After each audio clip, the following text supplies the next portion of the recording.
Welcome back to Movies TV Mad. You can follow me on Twitter at Movies TV Mad. Hello, I'm Mick. Smash the like button if you love me. Subscribe if you're new. Please have your say. I saw an early test screening of The Flash, a movie that's very different to the movie Access Media and influencers and TikTokers saw at CinemaCon. So I have the full picture of this movie. I have tried to resist the urge of spoiling this movie for you lot, because I think that's right. But something has been crawling in my crawl all week, hearing these influencers and Access Media telling you the Flash movie is the best movie since Superman 78, since The Dark Knight. Considering we had a Snyderverse trilogy, considering we had a Joker movie, considering we had the Batman, that's a disgusting, untrue thing to say. So on today's show, I have made the very difficult decision to spoil the Flash movie so you are under no illusion what this film is. What this film is an uneven mess.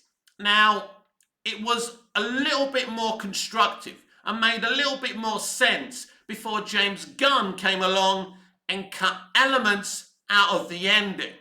So I am going to spoil this film, but I'm not going to tell you everything about this film. I'm not going to tell you the boring details. We're going to get into the meat of the sandwich. Basically, Barry Allen goes back to the past, brings his mum back to life, which changes the universe. As he puts it in the film, he breaks the universe. So he encounters his 2013 self. He meets Michael Keaton's Batman, who is the Batman of this new broken universe. It's no longer Ben Affleck, who's at the beginning of the movie. And he cannot find Superman anywhere.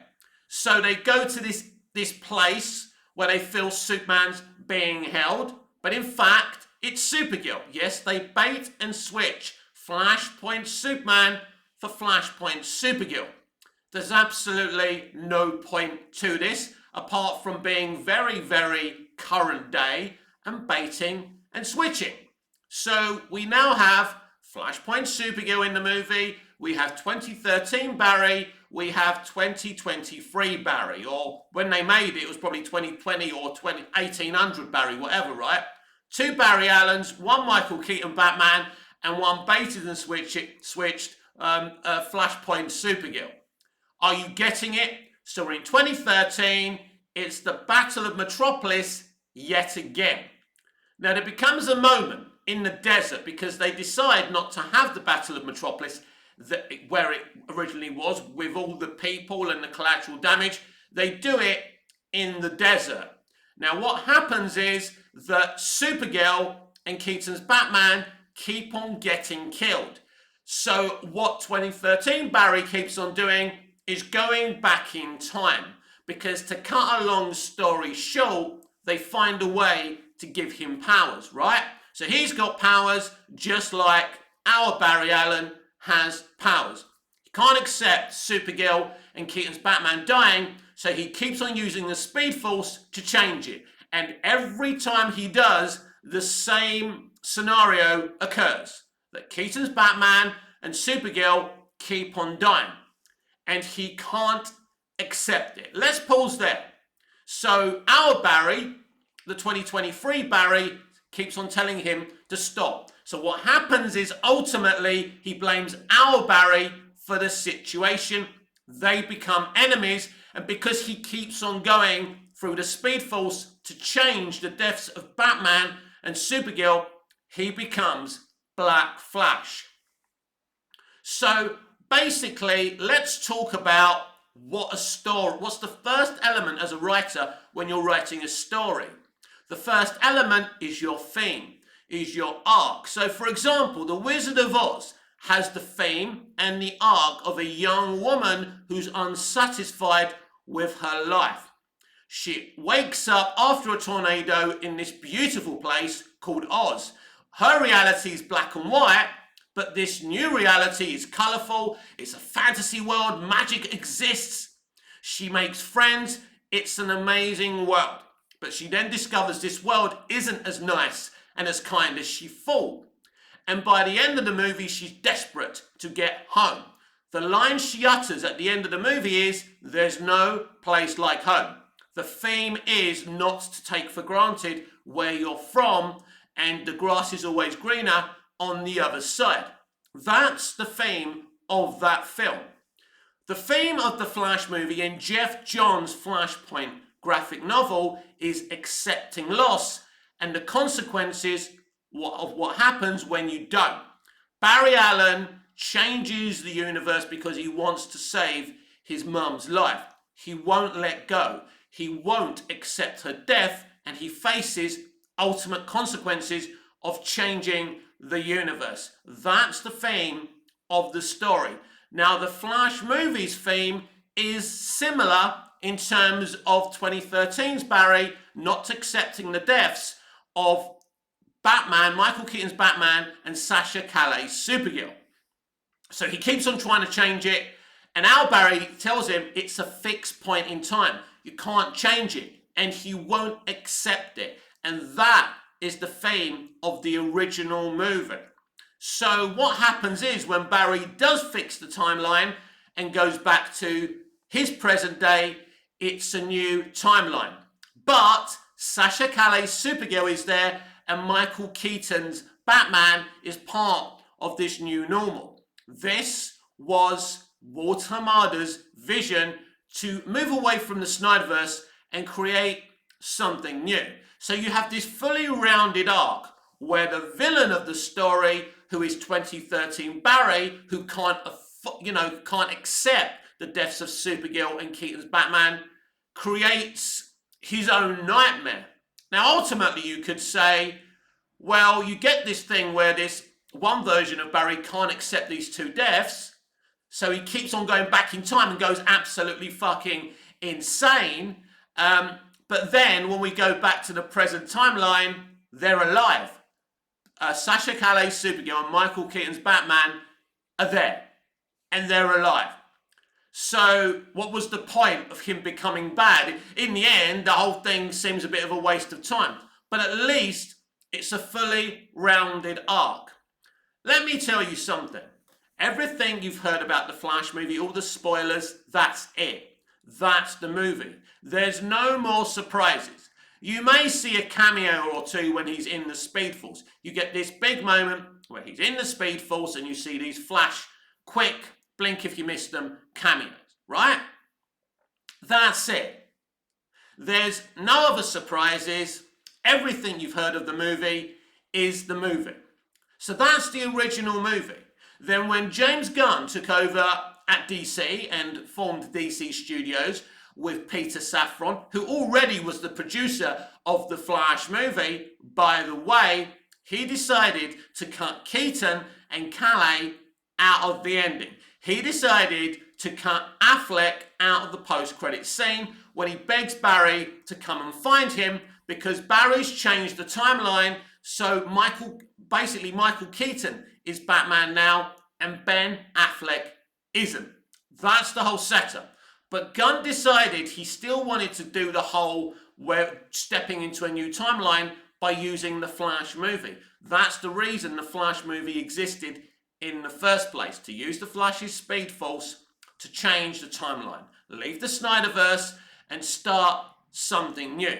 It was a dumb idea from the very beginning, but by Gunn cutting out Sasha Calle's Supergirl and Michael Keaton's Batman from the new universe, the film is an uneven mess. You've taken the arc away. Let me repeat again. 2013 Barry keeps on using the Speed Force to change the deaths of Sasha Calle's Supergirl and Michael Keaton's Batman again and again and again. And nothing changes. They keep on dying. That is the theme, and this is the reason, this is how they use it. So when Barry, so-called, fixes the timeline, but, he's changed it, and when he goes to his present day, it's a new timeline. Sasha Calle's Supergirl and Michael Keaton's Batman are there. But Gunn cut those elements out. So all of a sudden, it doesn't really make sense. That arc that they used for the villain's story isn't there. It makes it a very, very uneven story. The truth of the matter is, when Gunn came in, he should have basically said, right, let's not cut anything from the Flash movie. Let's let the Batfleck thing stay at the end when he's asking Barry for help. Let's allow Sasha Calle and Michael Keaton to be part of this new universe. And when I start Superman Legacy, my universe is totally brand new. It's a total reboot. It's not a semi-reboot, it's a full reboot. But of course, Gunn doesn't want to do this because he wants to use his Suicide Squad universe and other things. So he wants to link in his new universe with the old DCEU. Something I warned you about all along. So his changes to the Flash movie basically make the film an uneven mess. I believe that critics are going to destroy this movie. As I said on the top of the show, the reason I've decided to spill these things about the movie, because I have more clarity about this movie than the people who merely saw it at CinemaCon. They haven't seen the test screening, the early test screening that I've seen. They haven't seen the completed idea of this movie. Not that I saw a completed movie, you understand, but the story was there, right? Gunn's cut elements from that story by cutting Supergirl and Keaton's Batman and Batfleck out of the ending of the movie. He's done more than that. He's cut the extra stuff they did with Cavill to set up Man of Steel 2 because he doesn't want Cavill as Superman. So basically, by deciding to stick with Hamada's let's use the Flash movie to set up a new timeline, he creates a problem because he doesn't want Keaton as Batman. He doesn't want Sasha Calle as his Supergirl. Now, Andres Muschietti, the director of this film, says he has a 4-hour director's cut of this movie. It was made very clear to the audience at CinemaCon, which was populated with Access Media, TikTokers, influencers, that this isn't the finished article. So in a 4-hour director's cut, there's clearly stuff they could add in to the theatrical cut. The version that I've been told the audience saw could be completely different because there's so many different scenarios. I think that James Gunn needs to change his mind and put the stuff he cut out of it in it and leave it alone. Because even if you had Cavill in this and it sets up Man of Steel 2, but you never do Man of Steel 2, at least it's some kind of goodbye to the actor who served Superman so well. And it's a completed movie. What Gunn has done, he's cut the essence of the story out. And as I say, it makes it an uneven mess. And that's the problem. Not that this film originally made much sense anyway. Because here's the thing. You know, Zack Snyder set up a better Flashpoint idea for them, which was having Jeffrey Dean Morgan. Literally, he set up as Thomas Wayne at the beginning of BVS as the Flashpoint Batman. They were setting all this stuff up. It was going to be more of a faithful adaptation. Not that Snyder's interested in faithful adaptations. He's been speaking at SnyderCon this week about examining superheroes, talking about he doesn't want to deconstruct them, he wants to understand them. I've got a bug in my face, by the way, so go away. Sorry about that. We'll continue now. But yeah, so that's the thing. So Snyder's been talking about, you know, certain things that he did, you know, which I think has been very, very interesting, but also he wanted to set up a proper Flashpoint. So, you know, in Jeff Johns' Flashpoint, you know, Flashpoint Paradox graphic novel, it is Thomas Wayne who's Batman. Now, Walter Hamada decided that he needed a gimmick. Michael Keaton is a gimmick. It's as simple as that. But I'm wondering, what is a bigger pull for audiences? Michael Keaton's Batman or Jeffrey Dean Morgan as Thomas Wayne? Because I feel that Jeffrey Dean Morgan is a very, very good actor, a powerful actor. We saw him in The Walking Dead when he first shows up. And when his character, Negan, murders Glenn. Very compelling actor, and I feel he would have been a great Thomas Wayne Batman in a faithful retelling of the Flashpoint story. Now, of course, telling the Flashpoint story so early on in the DCEU was a problem, but Zack wanted that because after his 5-movie arc, he wanted to give the next leader of the DCEU an opportunity to start from scratch. It's something we see in the comics all the time when they want to reset the universe. It's a good idea. That's why Zack wanted to do Flashpoint at the beginning. This movie has had so many different directors, so many different ideas, and in the end, it was the mess that we suspected it could be and would be.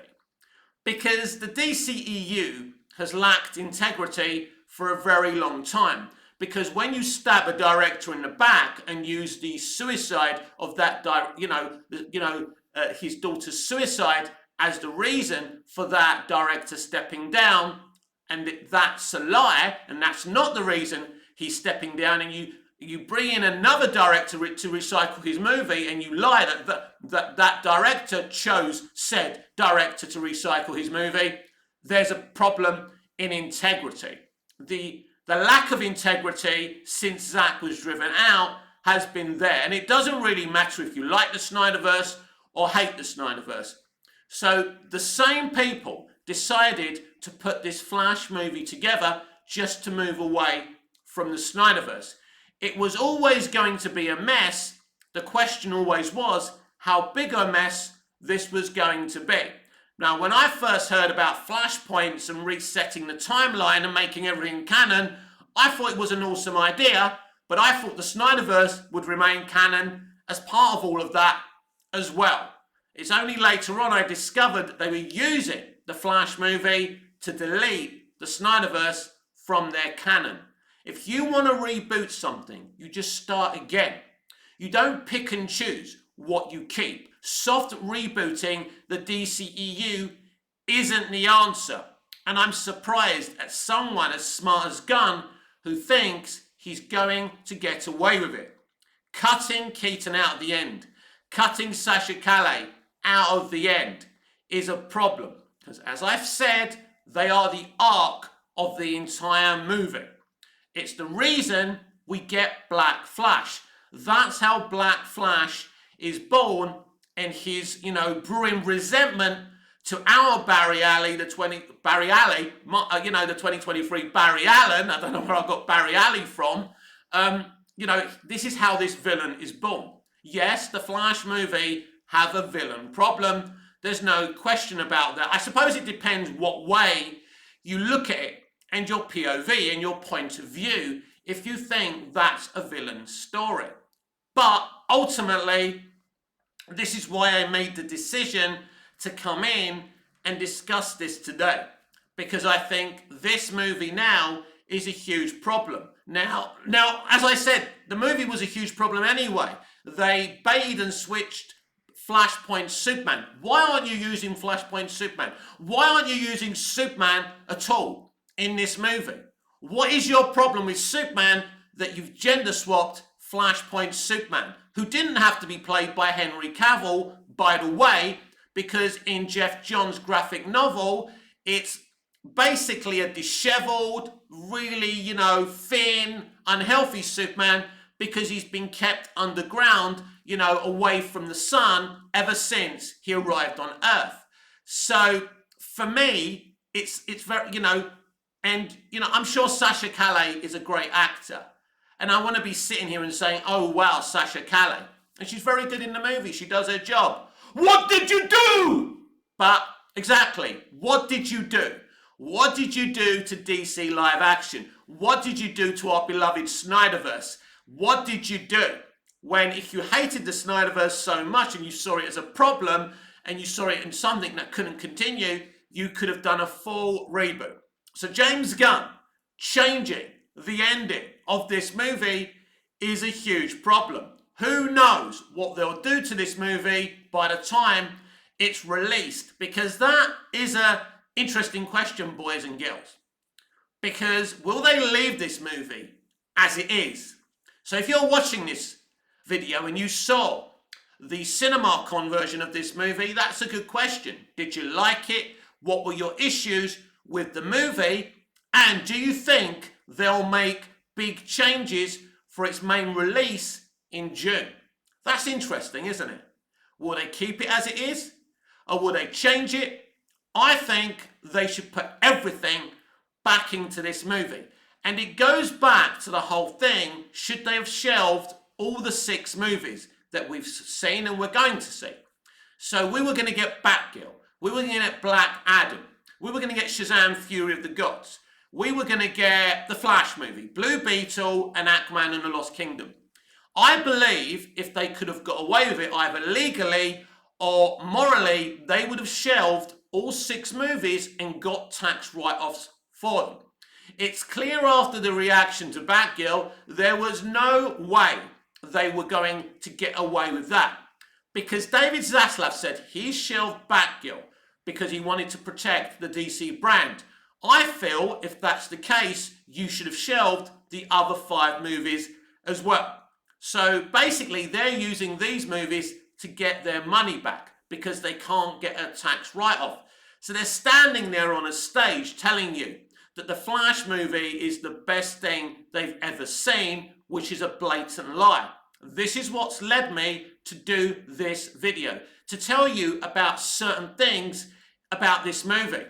There's certain elements of this movie you're going to watch and say, bloody hell, that's amazing. I'm loving this shit. But you're going to see other elements of this film and you're going to say it's fucking cringe. Like the whole, do you want to get nuts? Let's get nuts thing. The way it's done is shit. And when you've got a previous Batman reciting his previous popular lines, for me, it's a problem, but you also know why he's there. He's there for nostalgia. He's there to get you to the cinema because they have no confidence in their lead. Even before the controversy of Ezra Miller, they never had any confidence in them. Never had any confidence in this actor to bring people to the movie theatre. That's why Michael Keaton is in it and Jeffrey Dean Morgan's Thomas Wayne isn't. Personally, I think that the Thomas Wayne played by Jeffrey Dean Morgan would have been a more compelling character, and if they kept it to the actual, the original graphic novel, I think it would have been a better idea. So the whole thing was a mess from the beginning. As I say, if you want to reboot something, then just reboot it. This is messy. I believe critics are going to destroy this movie. On today's video, I've painted you a picture of New Hollywood and what a mess it is. These days, they shoot a movie for 3 or 4 months, they go on Twitter, then decide to reshoot huge portions of their movie because these people are creatively bankrupt. When you're being mocked by your own consumer, you know your industry has a problem. And we're all mocking them now. Because back in the old days, we thought we could do a better job than them. And that's when they were really, really good. When they were recruiting, talented people like Spielberg, Lucas, Coppola and Scorsese straight out of film school. They're not doing that anymore. This is why we've got the same old Hollywood voices. And it's getting boring. So this is the picture I'm painting you of a creatively bankrupt studio system that doesn't really understand what the audience want, what they need to see, and how they make money. Because Hollywood hasn't just become about making money anymore. When they were just about a bunch of greedy capitalists, we all knew our places. We were the consumer and they were the people who wanted to suck us dry. That's how the capitalist system works. But now they've become virtue signalers. Now they've become extremists rather than people who want to make money. So that puts us in a difficult position as consumers because they've made it abundantly clear that they despise their straight white male audience. The members of the audience who buy the merch, who go to the cinema. This is where we are today. And this is why they swapped Flashpoint Superman for Flashpoint Supergirl. So the Flash movie is an uneven mess. The Flash movie was an uneven mess before James Gunn came along and decided to cut some of the, the characters that were in the ending of the movie, like Michael Keaton's Batman and Sasha Calle's Supergirl. But now it's an even bigger, uneven mess. I don't envy, the hardcore Flash fans who have been dreaming about a Flashpoint movie all their lives.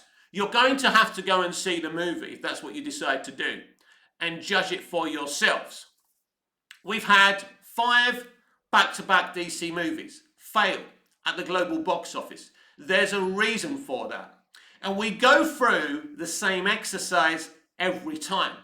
And the exercise is, movie gets announced, yay! I come on here, I get excited, then I start finding out the truth about the movie. That's what's happened. I was so excited about the Flash movie. We were doing lives, I was getting into it.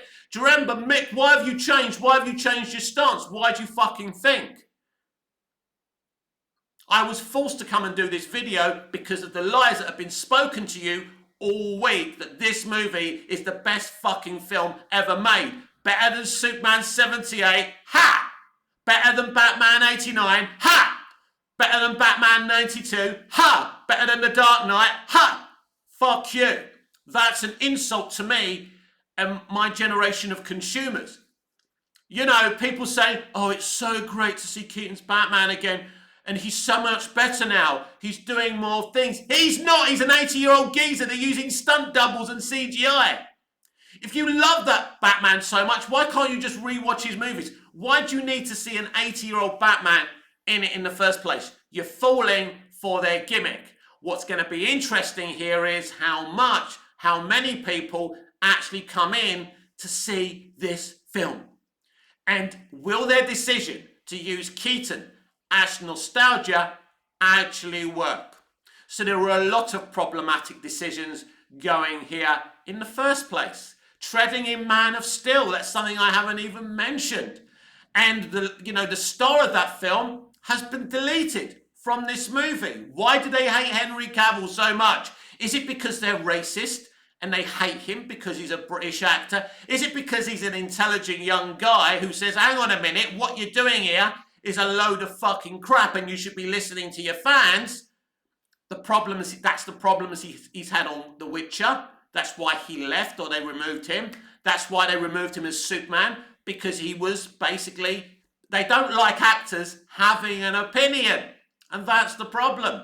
Now, back in the day when the directors and the writers and the producers were competent people, the actors could be a lot more quiet.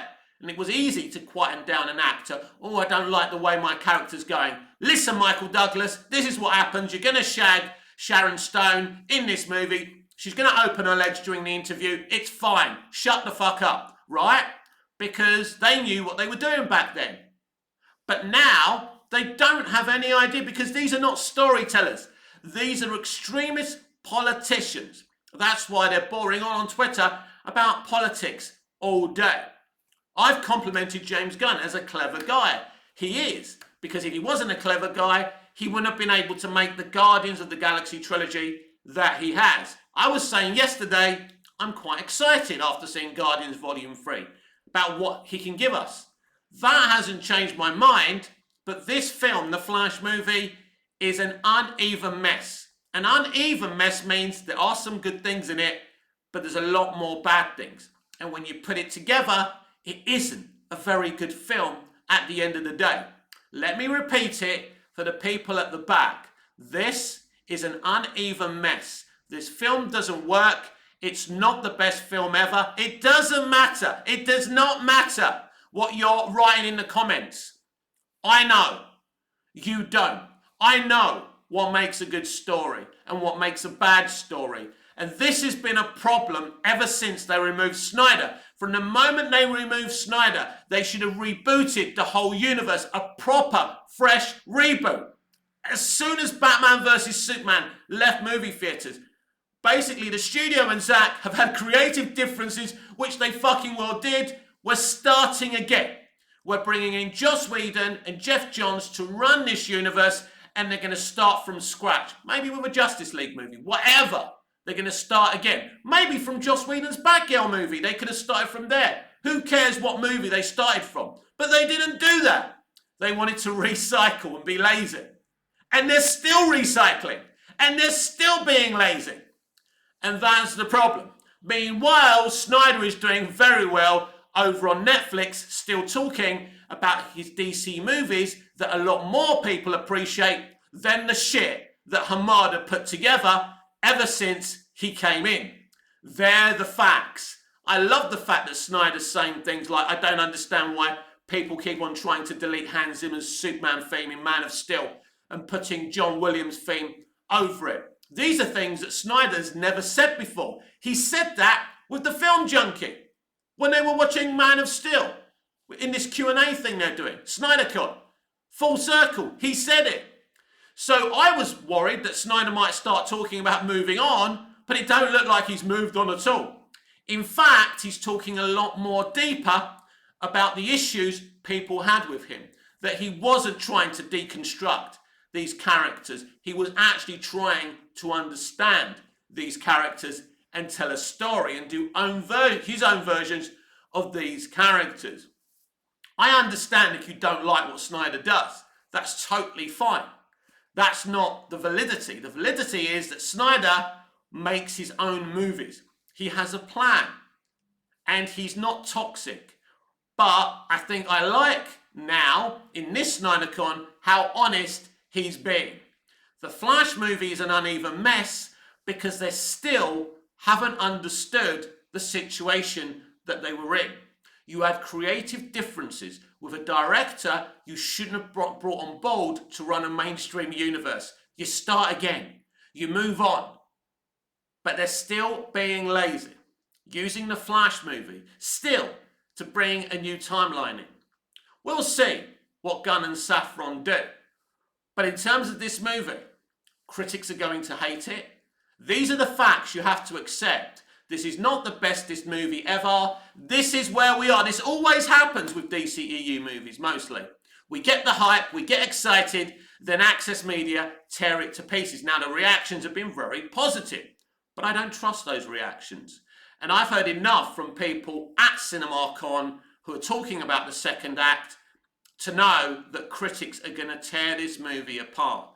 And I don't expect this movie to make the money that Warner Brothers want it to make and people think it's going to make. I don't think it even gets anywhere near Nintendo's, Universal's and Illumination's Super Mario Brothers movie. That's my prediction. There's going to be a lot of controversy around this movie. And you can take that to the bank. Basically, by the time we get to December and Aquaman and the Lost Kingdom, none of these movies will be reviewed well. None of them will make a lot of money. And the whole thing was a waste of time.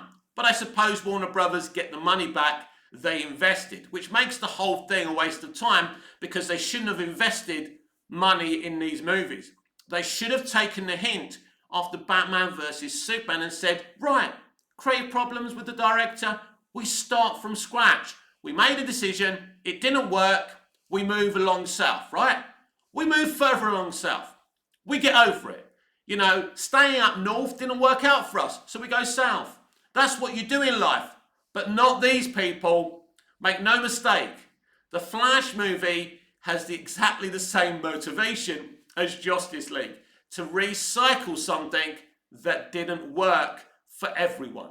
And that's the problem. And this is why I decided to talk about this movie today, because I think we needed to talk about this movie today because of the shit that's been spoken all week. Because I'm afraid people like Matt Ramos and Soups telling you the hype is real, it's the bestest movie ever, are being very economical with the truth. It was very interesting watching Boba Talks, a YouTuber that I like, lecturing his audience on the differences between Ezra Miller's acting and his problematic behavior.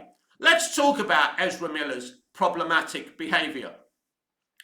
Ezra Miller is in the situation he's in right now where he's still in this movie and he hasn't been replaced because they need this movie. They're desperate to make money from this movie. That's why he's or they are still there. But let's make no mistake, it's, you know, would you be making excuses for Jack the Ripper if he was in a Flash movie. No, you fucking wouldn't. All the things that are labelled at this person are disgusting things that we wouldn't tolerate from a real life person. If this was Mel Gibson, right, or Tom Cruise, Access Media and the extremists would be having a field day. They'd be eating off this for fucking weeks. But because this is Ezra Miller and he has entertainment DNA and, you know, he uses the, you know, the certain gender identifications, he's basically a protected species. That's where we are today. Nobody can criticize Ezra Miller. And we have to say their gender pronouns, even though this person has acted in a disgusting fashion and should have faced consequences, should have faced prison time. But because Hollywood is so influential and they need him to sell this movie, that can't happen. My prediction is that Ezra Miller will find those consequences after the Flash movie is released, and Warner Brothers Discovery don't need them anymore. There's no defending Ezra Miller. There's no, oh, I know they've done this and I know they've done that, but they are a good actor. I think they are a good actor. A lot of people disagree with me. I think Ezra Miller does a good job in the Flash movie. That's neither here nor there. Let's not forget, Keaton was brought in because they never trusted Miller to put butts in seats, even before they started acting like a megalomaniac. I mean, when I think about Lex Luthor in BVS, I think of Ezra Miller. I think I think Ezra Miller would have been a better Lex Luthor than Barry Allen. I really do. So, for those of you who constantly, I know I do, look at my physical media and look at all the great old movies I have in my collection and I think, wow, I love this movie. I love my TV show box sets. I love Smallville. I love Lost. I love 24. Look at how great entertainment is. Those days are gone.